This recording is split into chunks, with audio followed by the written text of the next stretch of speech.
Hubbard, this is really amazing. I mean, what accomplishments you've already had at such a young age. What inspired you to go from playing games like most kids to creating them? Pretty cool. Listen, with 7 million downloads, do you regret not charging anything for your game?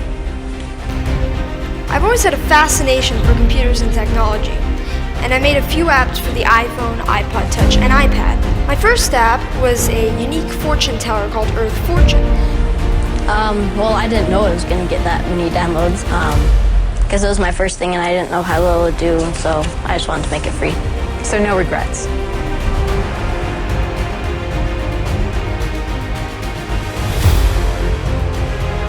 I created it because a lot of people at school disliked Justin Bieber.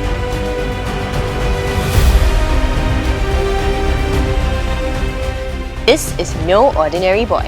By the time Dingwen was 9, his app Doodle Kids had clocked close to 500,000 downloads on the Apple App Store. He's 12 now, and that app has been downloaded over 2 million times.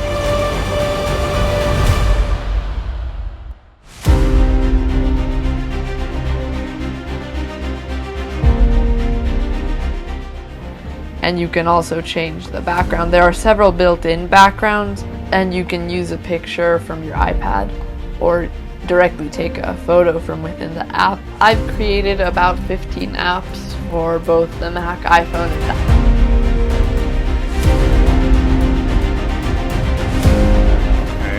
What was your app that you created? It's called Smartkins Animals. It's an app for kids to learn animals. It teaches them to, it has a special recording feature where they can record their own cute voice or their parents. చదువుతుంది 10వ తరగతి కానీ ఈ బాలుడి మేధస్సు ఒక software ఇంజనీరింగ్కి ఉండాల్సినంత తెలివి.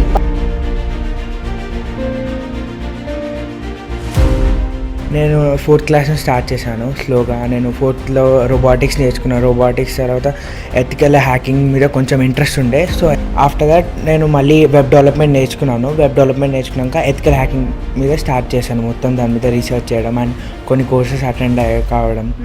అన్ని కోర్సెస్ అటెండ్ అయ్యి ఇప్పుడు మొత్తం అన్ని కోర్సెస్ అయిపోయాయి. సో ఇంకా అడ్వాన్స్ కోర్స్ కోసం నేను తీసుకుంటున్నాను నెక్స్ట్. ఒక కంపెనీ ఒక వెబ్సైట్లో ఇలా లూప్ హోల్స్ ఉన్నాయి. సో ఆ లూప్ హోల్స్ నేను ఫైండ్ చేసి వాళ్ళకి మెయిల్ పెడతాను ఇలా ఫిక్స్ చేసుకోని అని చెప్పి. సో అది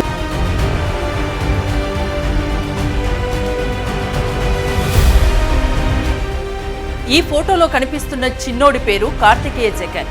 వయస్సు సరిగ్గా 12 ఏళ్లు. ఎవరైనా ఆ వయసులోని చిన్నారులు స్కూలుకు వెళ్ళను అని మారాన్ చేస్తారు లేదా ఆటలపైన దృష్టి పెడతారు.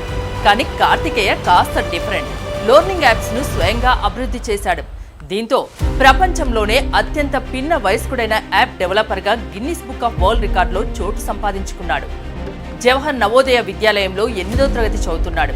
ఎలాంటి శిక్షణ లేకుండానే యూట్యూబ్లో వీడియోలు చూసి 1 కాదు 2 కాదు ఏకంగా 3 లెర్నింగ్ అప్లికేషన్లను రూపొందించాడు.